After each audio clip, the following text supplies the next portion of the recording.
Hello, everyone. My name is Mark Seneca. I'm a partner at Orrick, and I'm the head of Orrick's sell-side M&A practice. I'm also the co-head of Orrick's global M&A and private equity group. I've been practicing technology M&A in Silicon Valley for almost 3 decades and have had the opportunity to help sell more than 200 companies, including Instagram to Facebook, Nest to Google, and most recently, 2 important deals in the AI space, representing Mosaic in its $1.3 billion sale to Databricks and Casetext in its $650 million sale to Thomson Reuters. I'm joined today by Naveen Rao, the CEO and founder of Mosaic. I've been fortunate to have helped Naveen sell his first company, Nervana, to Intel in 2016, and most recently on the closing of the Mosaic sale to Databricks that occurred earlier this month. Naveen is one of the most successful entrepreneurs in the AI space, having founded Nervana, then having been the head at AI at Intel for several years, and most recently founding and selling Mosaic. Welcome, Naveen. It's been great to work with you on Nervana and Mosaic, and congratulations on the recent closing of the Mosaic sale to Databricks. Thanks. Yeah, you guys have been a wonderful partner from inception of both companies, actually. It's not just the M&A process, it's all the way from literally the beginning of each one, formation of the company, all the advice along the way. And yeah, I can't think of a better partner in doing it again, Well, the audience is very interested in your story, and personally, the experience that we've had in now two sales and you being officially a serial entrepreneur has been one of the most rewarding of my career in terms of watching the speed of success and the dexterity of execution in how you've built your companies. Let's start at the beginning of your work with AI and machine learning. What inspired you to move into this space, both in terms of your education and then your entrepreneurship?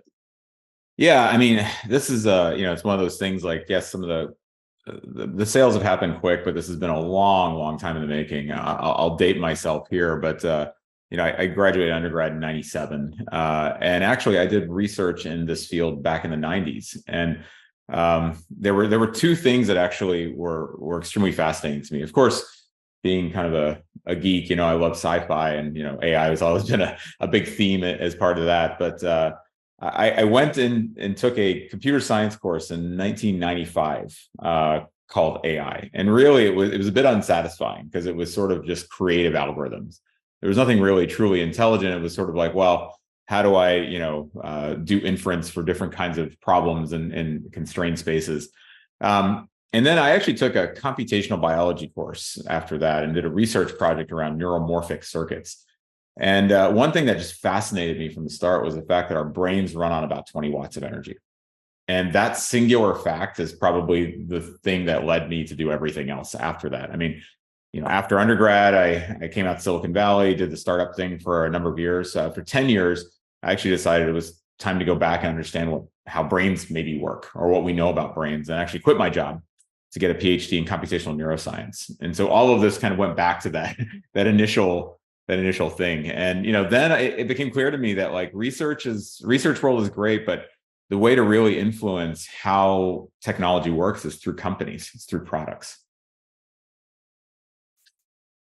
Yeah, that's fascinating how you progressed in terms of finding your way to solving these types of problems, or at least getting the educational background to do so. As we've talked about, you've founded 2 AI companies, and each company that has started, you're trying to solve a problem and create a commercial product, and as you said, really change the world through technology. What was your vision for each of the companies that you've started?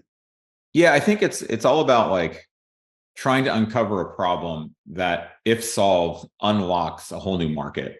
When you unlock a whole new market, you get a whole bunch of new users. You get much more influence in technology. And founding Nervana was I finished my PhD, and I was in a research group at Qualcomm looking at neuromorphic architectures, which was something that I was interested in from undergrad even. And it became clear that something had shifted. Some of the problems of how we actually sort through very large search spaces for problems have somewhat been solved. with large scale neural networks. And so then it became clear to me, it's like, well, if that's true, we need computing architectures that really enable cost and time reduction. We need to think about AI or neural network computing and backpropagation learning as a first-class workload that needs to be optimized all the way to the hardware level. And really, that fundamentally changes what a computer looks like. And so if you do that, you make these capabilities much more available to many more people. It's very similar to what happened with PCs, right? Once PCs got cheap enough, everyone could have it in their home. People start to learn to program, all of this. And so it's very clear to me that hardware was the unlock for that. And I actually pitched this internally at Qualcomm and was turned down to do it. And then went and talked to a few investors, and lo and behold, they said, yes, let's go. Ali Partovi was our first one. He's actually the one who put me in touch with Orrick, and Don Keller at that time, who was running the startup practice. And helped us, structure the company the right way to get going. And we were off to the races. Yeah, so Nervana was much a hardware company as a software company, and trying to get the right chip architecture to be able to support these types of applications. That's right. Yeah, it's really, for entrepreneurs out there, what I think is really interesting is people talk about like AI as being some sort of like, magical capability or something. Really, it's mapping some kind of algorithm onto hardware at large scale. That's really what it comes down to in the essence of it. And it sort of brought Silicon Valley back in a sense of like hardware became very important. Very low level software and optimization became very important again. These things kind of went away for a while when we were going through this application space of like SaaS software and all of that. Now it came down to really hardcore engineering concepts became what differentiate companies. Every one of them that has done well is really good at systems engineering. So after your time at Intel, what was the new problem that you had identified and were interested in solving as you thought about launching your second company?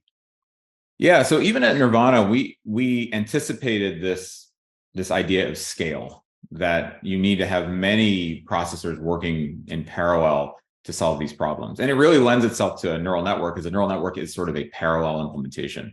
And we knew that bigger was going to be better. In 2014, when we founded Nervana, we didn't really know that transformers are going to exist and autoregressive language models are going to do what they do.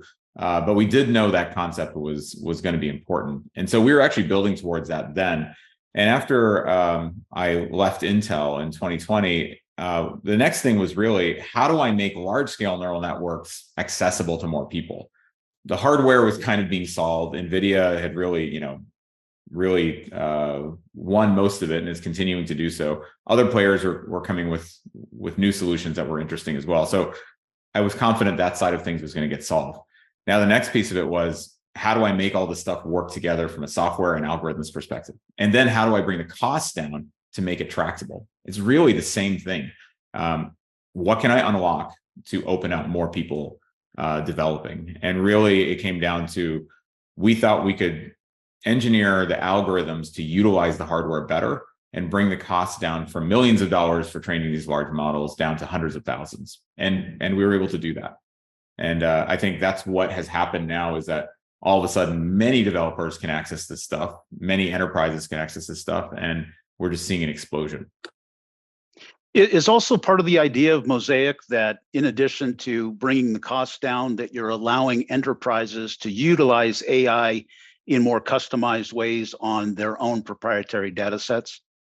Yeah, absolutely. I mean, part of this is there are sort of two major blockers to accessibility for general enterprise. And when I say general enterprise, I mean not the OpenAIs and the Googles of the world who have highly specialized talent to go do this. I mean, general enterprises who have some talent, they have software capabilities, but they're not going to be, the ones who are doing the cutting edge research.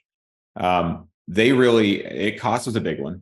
Being able to budget $10 million for a project that doesn't really have a clear ROI is not going to happen, even in large organizations. They need to be able to take smaller bites and prove value over time. That's one. The other one is just sheer complexity. Being able to train on 1,000 GPUs is a hard thing. It's complicated, and there really wasn't a canonical software stack that could make that easy to use. It was very complicated and required kind of bespoke expertise. So we went off to solve those two things, and really that enables these enterprises to now take these methods, take these capabilities, and apply them to their own data. Now, if one looks at your track record in building companies and selling them, one might conclude it's an easy process. But I'm sure that is not the case. Sure, our listeners would be interested in hearing about what you learned through building companies and selling both, and what other founders can learn from how you've generated opportunities. In my experience, oftentimes entrepreneurs are building and the opportunities present themselves, rather than, if you've built a good product and, the opportunities present themselves as as opposed to a more intentional decision to now sell and let's try to drum up interest. What can you tell about the trajectory or the experience of learning about building companies and successfully selling them? Yeah, I mean, you're absolutely right. I never have set out to build a company to sell it. That has never been my intention. In fact, I was somewhat allergic to that whole concept with Mosaic. I can walk through a little bit about the process there, but yeah, it's executing to build something amazing. When you build something amazing, you get interest around this, and really, it's always been about assessing: does this acquisition help me accomplish something that I was trying to accomplish? The framework I've used actually in both acquisitions is really: does this help me have greater impact in the world? If the answer is clearly yes, then it makes sense to go and figure out if the acquisition can work. If it's not clear, I mean, it's not just about selling it for an exit or something like that. To me, anyway, these are deeply personal decisions. As most founders will identify, your company is kind of an extension of yourself. And it shouldn't be taken lightly. I think there are people who do build companies to sell them and get a return. That's never been how I've worked, and why I've started companies. It's really a part of me. I feel like it's a child or something like that. It's really just my team and my companies have been feel like family. So these decisions have never been taken lightly. With Nervana, I saw what I perceived a lot of headwinds coming, where, we're going to need a lot more capital. This is back in the old days, quote unquote, where, seed round was less than $1 million. We'd raised $24 million. Building chips is expensive. It was getting more expensive. And, this was 2016 when we sold the company, and we'd been on a bull run from a macroeconomic perspective for about 5 years. And so I was thinking, well, are we headed for a downturn? Where are things? I didn't contemplate ZIRP, zero interest rates, and how that was going to impact funding. But really, these are the things weighing on me. I was like, well, do the risks of staying independent outweigh the benefits? And it seemed like it was a hard thing to justify. If I'd known, of course, how the funding environment was going to explode and all of that around AI, I probably would have thought differently. With Mosaic, it was actually a similar thing. Less about fear of macro, but much more about how can I go faster. I actually had offers from multiple large companies, and it was very clearly no. I didn't feel that we would be able to execute faster, better, and capture a market. Whereas with Databricks, they're in some ways, they're like Mosaic 5-7 years out. Right, they're still very founder-led. They're like a big startup. I got on really well with the founding team, and it was clear to me that they have built the trust of enterprises, which are our customers. And so what it seemed like very clearly was that their go-to-market function was something we could leverage to just go faster and really, make a much bigger dent in the universe in a much shorter amount of time. Really, that's what we were optimizing around. And that deal being predominantly a stock deal, you're not only expected, but motivated to really continue to build the value of the combined company and not really view it as necessarily an immediate exit, which sounds like it's consistent with your philosophy, and probably had some underpinnings to why you thought the Databricks deal was so compelling. Yeah, actually, my first conversation with their corporate development team, I was very clear. Like, if we do this, it's a stock deal because everyone has to be tightly aligned.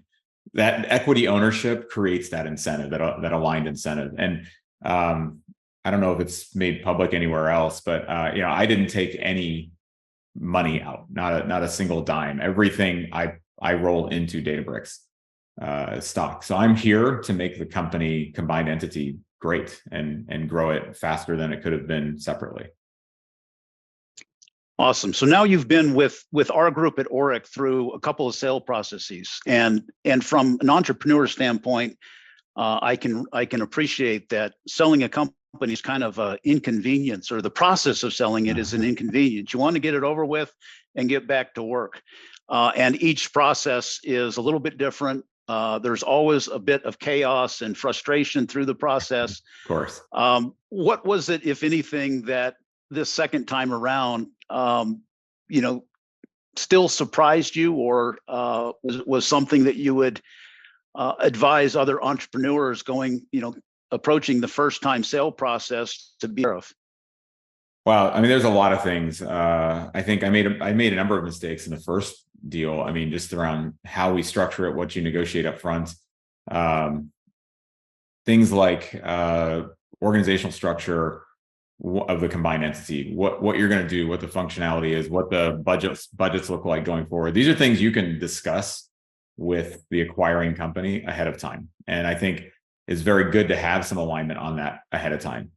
I didn't do that as well as I should have in the first deal. With this Databricks acquisition, that was actually the first set of conversations. Kind of started there and then worked backwards, right? The economics came second, really. The economics were like, this is what needs to happen to get the deal done versus being the first thing you talk about. I think one thing that was very surprising to me was the complexity of a stock deal, just the mechanics of it versus a cash deal. Nervana was a cash deal. It's just a lot simpler. Right. There's so many fewer corner cases of conversions and this and that. And of course, Orrick, you guys helped us a lot kind of think through it. But I think every one of these is probably different, right? Is my guess. And there's so many little like nooks and crannies you have to think about, and they can have large implications, right? It's just not obvious when you go through it. And that was the thing. I was like, oh my God, the stock deal is way more complicated to get right. Yeah, and a lot of times you don't have a choice. Sometimes it's dictated by buyers and the circumstances of the market. In this case, it was pushed. It sounds like more by you as the seller than the buyer, or just as much as the buyer. That's right. How important has the selection of your investors, really your partners in building the company, as well as your outside advisors, been as you look back on your entrepreneurship and building and selling companies? Yeah, I mean, Ali Partovi, who is now principal at Neo VC, he was our advisor, my main advisor at Nervana. He was also our first investor. He wrote the quote unquote terms, right, for the seed round, and wrote the first check. And he was extremely important to me. We're jumping into this thing. I'd never, been the CEO of a company before. Never really dealt with investors before. He helped us navigate that. I would say anybody who's going through this should definitely have somebody like him who's been through it, who can at least give you the norms of how things should look and how they shouldn't look, what's good, what's bad, who the players are that you should trust, and all of this kind of thing. It's really hard to navigate otherwise. And he was really important to us at Nervana. Through all of that and through the acquisition, I mean, I built a pretty big network of investors and advisors that I could pull from. I think one of the things that really is important from the investor side of things is trust between from the entrepreneur to the investors, right? That they're going to have your back, that they're bought into the vision.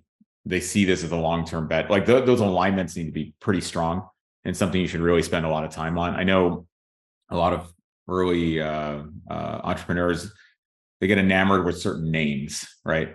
You got to look at a partner. It matters who's on your board, who you're interacting with, not the name of the firm many times. This is actually much more important. And again, it's hard to convince people of this because they're like, oh, I see this big name VC and they're interested in me. That's wonderful. really it comes down to who you're working with and that trust that you build in that direction. On the other side, like those investors need to believe in you as the entrepreneur and give you the room to do what you need to do. I mean, it's never a straight line. There are many, many times that the decision process is completely murky. And in fact, that's probably more common than decisions being clear. You know, what direction do we take? Do I spend money on this or do I spend money on that? The investor is not the person who should be making those decisions. They're not the expert. They're investing in you as an entrepreneur. And it's up to you to make the right choices here and pull in whatever advice you can. But like ultimately, those investors need to trust in you. And I think that trust, bidirectional trust, is super important. I would say that's probably the most important thing. I've heard of boards where, you know, people on the board from different investors are dictating what should be done in the company. That things have gone off the rails if that's happening, in my opinion. Yeah, I absolutely. You talk about, you know, needing the passion, treating your startup as something that you're committed to and not in for a short-term exit, and you know, being committed to get through all the hard stuff. Like I said, you've made it look easy, but I know it's been hard every step of the way. Absolutely. And building companies is hard, and for sure having a mentor and trusted advisors obviously is key to success. Let's zoom out a bit to the broader AI landscape, and I'm sure our listeners would be interested how you personally think about the various AI and AI related segments of the industry, and what applications or technology are most interesting and exciting, and how do you see different areas that are burgeoning? How do you think that they may or may not require consolidation? Well, I think from a technology standpoint, there's a singular pattern that I see emerging that is probably going to define how AI is used, at least for the next, call it 3 to 5 years. And it's sort of this kind of Copilot for X pattern, building tools that augment people in the field, whether that be law, whether it be finance, you know, whether it be medicine, whatever it is. This narrative about full replacement of humans is a bit science fiction. We're not quite there. We haven't built models that truly reason like people do, and really are as good at causal inference and things like that as humans. But we have built tools that can really augment humans from a retrieval standpoint. Like, what kind of knowledge do you have access to? I mean, this isn't a new concept. I mean, really, this is what Google did with search to some degree. We've just made the interface way more natural for humans. I mean, imagine where I'm being asked a set of questions and I'm asked to give an explanation on something. I might know something about that topic, but if I can type it into like a chat bot that knows about that topic, I can probably give a much clearer answer and then add in my own anecdotes and things like that as a human.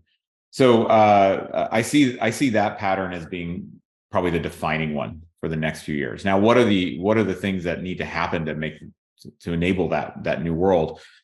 It's not going to be one general bot, in my opinion. There's just lots of expertise out there that needs to be encapsulated correctly into a model. And sometimes you need very, very high precision of recall, and sometimes you actually don't want high precision of recall. When we're talking about, say, creative writing or image generation, where you're doing something new and interesting, you actually don't want retrieval. You actually want creativity. Those two things are a little bit at odds with one another. But if I'm, a medical doctor or a nurse, and I'm trying to like understand how I can interpret what a human is saying, like a patient is presenting, I actually need a bit more accuracy and precision in that recall. So I think building bots that understand how to do those things differently for those different applications is important. Maintaining security and privacy in the different scenarios is extremely important. Finance simply cannot exist in a world where everything's open. It just doesn't work that way. There's too many rules around it, which is good. They're there to protect us. And I think we need to have solutions that get these technologies into the hands of practitioners, but maintain those kind of those security boundaries that are required. Fascinating stuff. We're all interested in the ride over the next 2 years now that the generative AI bots have been released on the world, and interested to see how things develop. A self-interested question for my group and other lawyers out there that may be interested in your perspectives. What do you think lawyers need to understand about AI technology to be effective advisors to AI entrepreneurs and executives? Or is it stay out of our way, let us handle the technical side and No, I think there's I was actually going to say it goes the opposite direction, really. I think entrepreneurs need to understand a little bit more about the legal side of things. And I say that slightly begrudgingly, because it's always a blocker for me, right? And that's how most entrepreneurs think about it, is like, this is the laws are telling me what I can't do, right? But I've actually come to the conclusion that actually these things enable us to do more. When we build tools that respect data privacy, it actually enables us to proliferate technologies, right? I'll give a great example, and I've kind of been using this a little bit more recently, is that I think we're a bit in the Napster moment of AI. Napster came out, didn't respect any ownership or privacy or copyrights. But what it did do is demonstrate that there was a definite desire from consumers to have access to their music in a streamed way, to kind of freely be able to flip through large collections of music. It was shut down, right? Because of this, there's a lot of interested parties whose IP was being violated, right? And if by understanding that up front, you might have actually been able to build a better solution.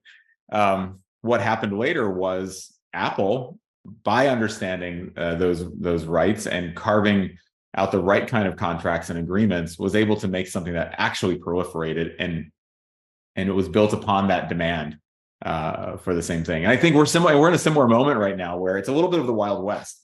We throw everything we can at these models, data-wise. IP ownership be damned to some degree, and understanding a little bit more about that, which I'm trying to get smarter on.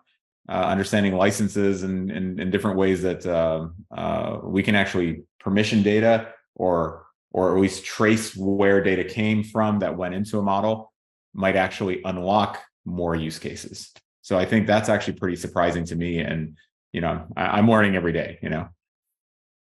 Yeah, and firms like ours and others are in the midst of getting ahead of all of those issues, regulatory issues, privacy issues, IP protection. There's a whole slew of issues ancillary to this new technology that is, as you say, is the Wild West. It's being architected as we speak, and will evolve over the coming years. So it's a exciting next phase in technology in Silicon Valley, and we're seeing a lot of the repeat cycles that we've experienced in other contexts, social media and others. Do you think that there will be a third time? I know you got your hands full for the meantime in your efforts with Databricks and Mosaic on a combined basis, but what's next for you in the more distant future?